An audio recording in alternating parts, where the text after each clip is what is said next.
தொடக்க நூல் 49வது அதிகாரம் 1, 2 ஆகிய வசனங்கள் மற்றும் 8வது வசனத்தில் இருந்து 10வது வசனம் வரை. யாக்கோபு தம் புதல்வர்களை வரவழைத்து கூறியது: என்னை சுற்றி நில்லுங்கள், வரவிருக்கும் நாள்களில் உங்களுக்கு நிகழவிருப்பதை நான் அறிவிக்கப் போகிறேன். கூடி வந்து உற்று கேளுங்கள்.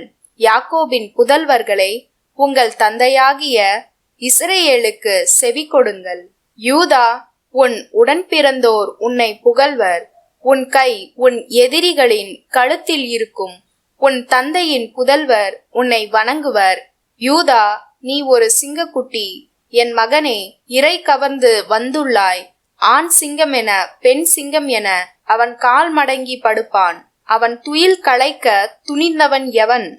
அரசுரிமை உடையவர் வரும் வரையில், மக்களினங்கள் அவருக்கு பணிந்திடும் வரையில் யூதாவை விட்டு செங்கோல் நீங்காது, அவன் மரபை விட்டு கொற்றம் மறையாது. மத்தேயு 1வது அதிகாரம் 1ஆம் வசனத்தில் இருந்து 17வது வசனம் வரை. தாவீதின் மகனும் ஆபிரகாமின் மகனுமான இயேசு கிறிஸ்துவின் மூதாதையர் பட்டியல். ஆபிரகாமின் மகன் ஈசாக்கு, ஈசாக்கின் மகன் யாக்கோபு, யாக்கோபின் புதல்வர்கள் யூதாவும் அவன் சகோதரர்களும். யூதாவுக்கும் தாமாருக்கும் பிறந்த புதல்வர்கள் பெரேச்சும் செராகும்.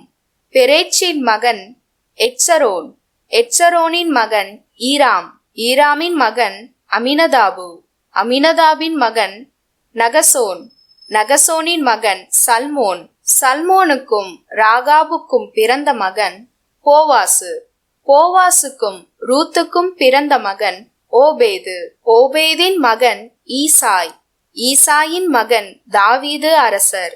தாவீதுக்கு உரியாவின் மனைவியிடம் பிறந்த மகன் சாலமோன், சாலமோனின் மகன் ரெகபெயாம், ரெகபெயாமின் மகன் அபியாம், அபியாமின் மகன் ஆசா, ஆசாவின் மகன் யோசபாத்து, யோசபாத்தின் மகன் யோராம், யோராமின் மகன் உசியா, உசியாவின் மகன் யோத்தாம், யோத்தாமின் மகன் ஆகாசு, ஆகாசின் மகன் எசேக்கியா, எசேக்கியாவின் மகன் மனாசே, மனாசேயின் மகன் ஆமோன், ஆமோனின் மகன் யோசியா, யோசியாவின் புதல்வர்கள் எக்கோனியாவும் அவன் சகோதரர்களும்.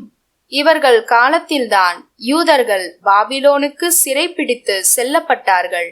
பாபிலோனுக்கு சிறைப்பிடித்து செல்லப்பட்ட பின்பு எக்கோனியாவுக்கு பிறந்த மகன் செயல்தியேல், செயல்தியேலின் மகன் செருபாபேல், செருபாபேலின் மகன் அபியூது, அபியூதின் மகன் எலியாக்கீம், எலியாக்கீமின் மகன் ஆசோர், ஆசோரின் மகன் சாதோக்கு, சாதோக்கின் மகன் ஆக்கீம், ஆக்கீமின் மகன் எலியூது, எலியூதின் மகன் எலையாசர், எலையாசரின் மகன் மாத்தான், மாத்தானின் மகன் யாக்கோபு, யாக்கோபின் மகன் மரியாவின் கணவர் யோசேப்பு, மரியாவிடம் பிறந்தவரே கிறிஸ்து என்னும் இயேசு. ஆக மொத்தம் ஆபிரகாம் முதல் தாவீது வரை தலைமுறைகள் 14. தாவீது முதல் பாபிலோனுக்கு சிறைப்பிடித்து செல்லப்பட்டவர்கள் வரை தலைமுறைகள் 14.